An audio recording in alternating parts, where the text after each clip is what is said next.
Hi tears எல்லோருக்குமே மாலை வணக்கம். நிறைய பேர் வந்துட்டு என்கிட்ட கேட்குற ஒரு விஷயம் வந்துட்டு, அக்கா நாட்டு பண்ண ஆரம்பிக்கணும், எனக்கு ஹெல்ப் பண்ணுங்கன்னு. டியர்ஸ் எல்லாருக்குமே நல்ல விஷயங்கள் தான். பொங்கல்லாம் நல்லபடியாக நாங்கள் வந்து செலிப்ரேஷன் பண்ணோம். நீங்களும் செலிப்ரேஷன் பண்ணியிருப்பீங்கன்னு நினைக்கிறேன். ஆடு வந்து ப்ரீடிங் எப்படி செலக்ட் பண்ணுறது அப்படின்னு நிறைய பேர் கேட்டிருந்தீங்க. ப்ரீடு பொறுத்த வரைக்குமே நமக்கு வந்துட்டு 2 குவாலிட்டி நல்லாயிருக்கும். ஒன்று வந்து பார்த்திங்கன்னா மேச்சேரி, இன்னொன்று வந்து பார்த்திங்கன்னா மயிலம்பாடி.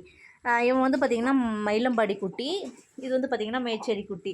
ரெண்டுமே வந்து வெயிட் கெயின் வந்து பார்த்திங்கன்னா 1 கிலோ தான் முன்ன பின்ன இருக்கும்.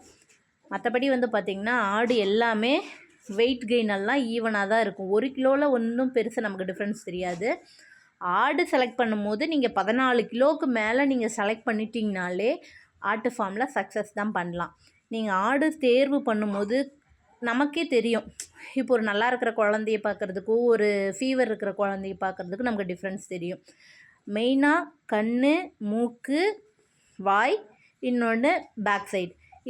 நீங்கள் இதை மட்டும் செக் பண்ணிங்கனாலே குட்டி வந்துட்டு நல்ல ஒரு ஆக்டிவாக இருக்கிற ஆடுங்களுக்கும் டல்லாக இருக்கிற ஆடுக்கும் டிஃப்ரென்ஸ் தெரியும். நல்ல ஆக்டிவாக பார்த்திங்கன்னா ஆடு தெரியும். இப்போ இந்த ஆடு பார்த்திங்கன்னா கொம்பு, அது வாய், கண், மூக்கு இதெல்லாம் பார்த்திங்கன்னா டிஃப்ரென்ஸ் தெரியுது. நல்ல ஒரு குவாலிட்டி இருக்கும். அப்படி இருக்கிற காட்டை நீங்கள் ஆடை பார்த்து யாரையாவது கூட்டிகிட்டு போய் வாங்கணுங்கிறது கிடையாது. சந்தைக்கு நீங்களே போனீங்கனாலும் நல்ல பெஸ்ட்டாக நல்ல குட் குவாலிட்டியாக வாங்கலாம். ஆடு குறைஞ்சபட்சம் 6லேருந்து 7 ரூபாய்க்குள்ளே ஆடு விலை இருந்தால் வாங்குங்க. அதுக்கு மேலே விலை போட்டு வாங்கவே வாங்காதீங்க தயவுசெய்து. அதுக்குள்ளே வாங்கினா தான் நம்ம வந்துட்டு ஒரு 30 கிலோ 35 கேஜிக்குள்ளே நம்ம சேல் பண்ணி விற்கும் போது நமக்கு வந்துட்டு ஒரு நல்ல லாபகரமாக இருக்கும். நன்றிகள்.